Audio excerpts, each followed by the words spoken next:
So we end up living our life, and it's this particular way, and things aren't working for us. Maybe like for me, there was a lot of self-doubt. There was a lot of, you're never going to have that. Just be happy with what you have. You're not going to be able to do that. That's for somebody else. So I go on living my life like that, and I lived it like that for many years. So in the Dr. Joe work that we do, it's become aware of the conditioning. And the whole idea is to recondition ourselves to a new mind, to a new body. So the thoughts that we are conscious of, we call it our mind, but the thoughts that are the under the radar, unconscious, subconscious thoughts, we say it's the body mind or the mind of the body. And the way I can like prove it to you is I could say, fold your arms and you're going to do it this way. Look, which arm's on top? Right arm's on top. Arm's on top. Now, if you did this 20 more times today, it's going to be the same way. It's conditioned into you.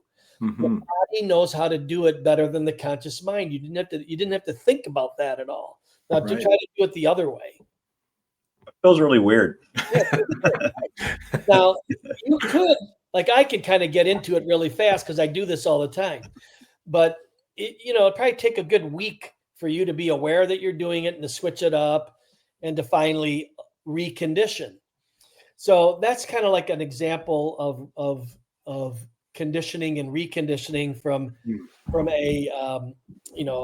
an action. But how about when somebody critiques you or criticizes you or praises you, or when something's difficult? We have these default ways of being and we don't even recognize them.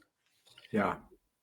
So in the Dr. Joe work, in the Change Your Mind, Create New Results program, we go through a whole process. We spend quite a bit of time on neuroscience. So we don't teach, nobody's coming out of there a neuroscientist, and I'm certainly not one, but we teach about what the neocortex does and how it's a memory bank.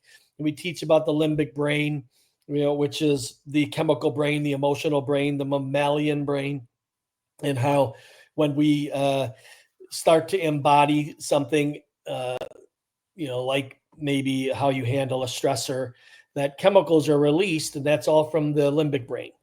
Sure. And then this that you just did, that's in our cerebellum.